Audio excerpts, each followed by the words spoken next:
I am Mrs. Lillian. I am here to say thank you, Jesus, for what you did for me and my family. We were victim of evil church. 2016, I returned from Abuja. Though I was diagnosed, they said I had leukemia and I was pregnant. My mom called me and said there is this church she's attending at YKC. I should join. So at first I was reluctant, but later I joined. But along the line, I saw a whole lot of things. Even the wife of the so-called prophet was the one who told me 75% of negative things that I have been wondering, but when she told me those things, I was able to have my conclusion, and I said, this is not the right place for me, and I left. And the man came to me, he knelt down, he begged me. There was nothing he didn't do. He ended my marriage at the cost of this. It wasn't funny. So he came back, he begged me, he said he was going to give me 1.5 million, I should return back to his church. I said, instead of me to come back to your church, I would better go back to my village and serve the deity of my village. I'm not coming. So, and in my family, the thing weighed all of us down. For more than 6 months, I didn't go to church.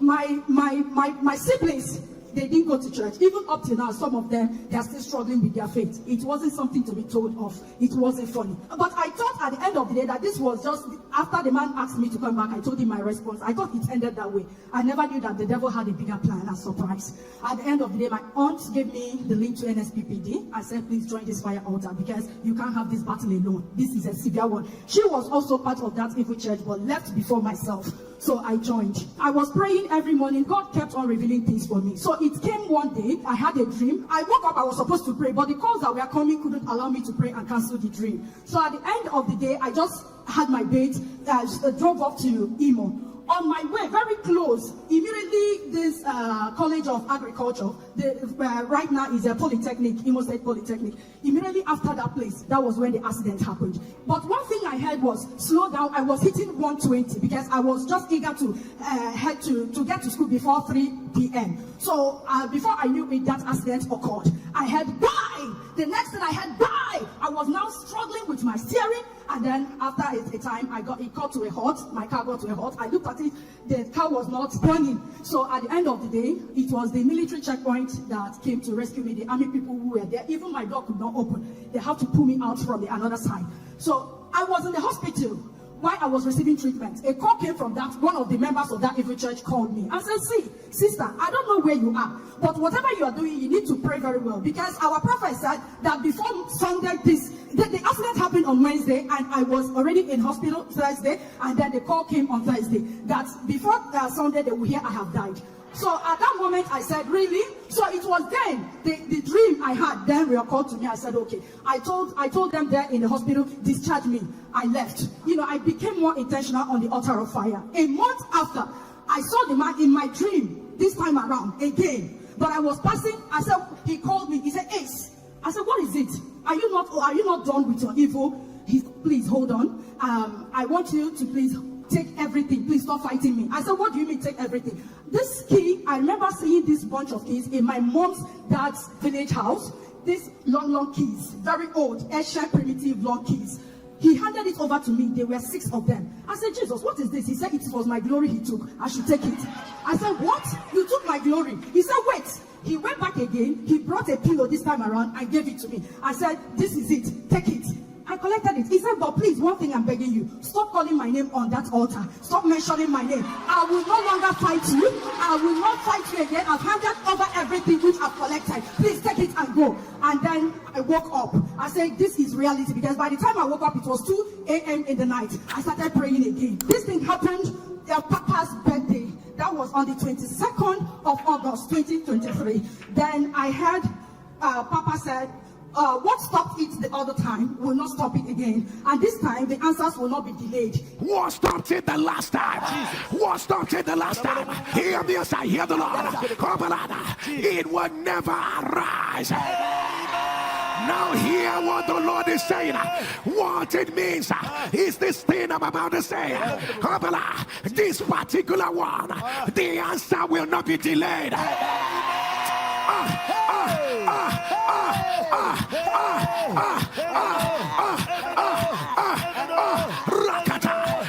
answer will not be delayed. So I started praying with it. Then on the night of 23rd of the same August, So while I was praying, I saw Papa. He came there, singled me out among 5 other ladies who were praying with me on the altar. I don't know them. It was just a dream. Papa started giving me a number. He said, take this number. My daughter, what are you still doing here? You are not supposed to be part of these people here. I said, but Papa, I have not received my evidence. He said he has sent it all. Okay, come, follow me. Come.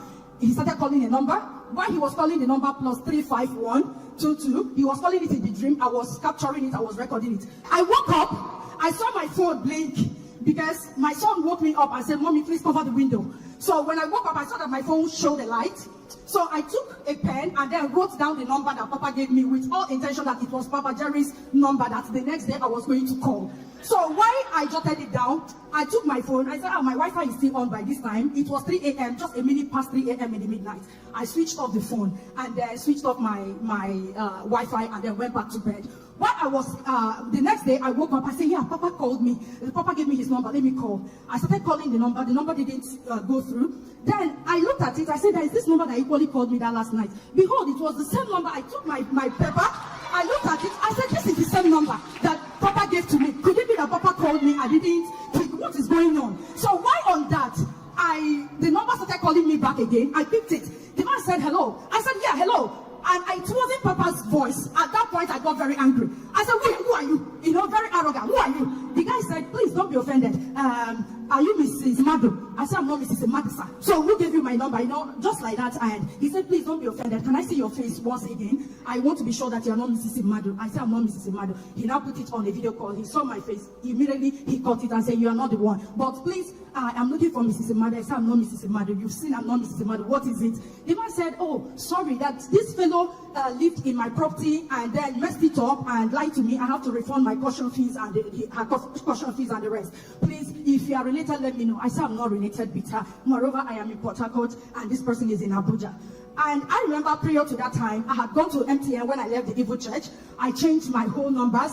I went to Glow. I picked up a number, and that was the number this guy was calling me with. And from there, that day we trashed it, and then 2 days after he sent me a message, please can he talk to me? I said, what is it? I am not fit, I'm not strong, I'm sick. Then 3 days after he sent a message again, can I call you? Can we talk? I am moved to talk with you. So from there, we started talking. Before you know it, the man said, oh, he's in for marriage, he's coming for marriage. So I was thinking it was a joke. Before you know what was going on, this man came back from Europe, then came to my house on the 30th of December 2023. I was thinking, oh, he was coming to collect the list. But by the time they showed him the list, he said, oh, that it's not even up to ₦1 million. Papa, can we start doing everything right away? My father said, marriage doesn't happen that way now. You have to go and come back. The man said, no, I don't need to wait. I'm sleeping over in Port Harcourt. Make arrangement for your people. If the money I'm going to give it, let everybody be gathered here. I'm calling my people. I was thinking it was a joke. The next day 31st, he slept over. The next day 31st, the man, he came. My people gathered. They were billing him with intention, maybe letting them scare him away because they've never seen a thing like this. It was so sudden. But as they call 30, the man will give 80. They will call 100, the man will give 300. And everywhere, I think, if you see Jesus, so as God may have it, everything took place. In fact, even to make up, I didn't even know what clothes to wear. To make up was a problem. So I was still there trying to see if I could wear my makeup, little makeup, maybe lipstick. They started calling, come and hand over the wine to the man. Come and hand over.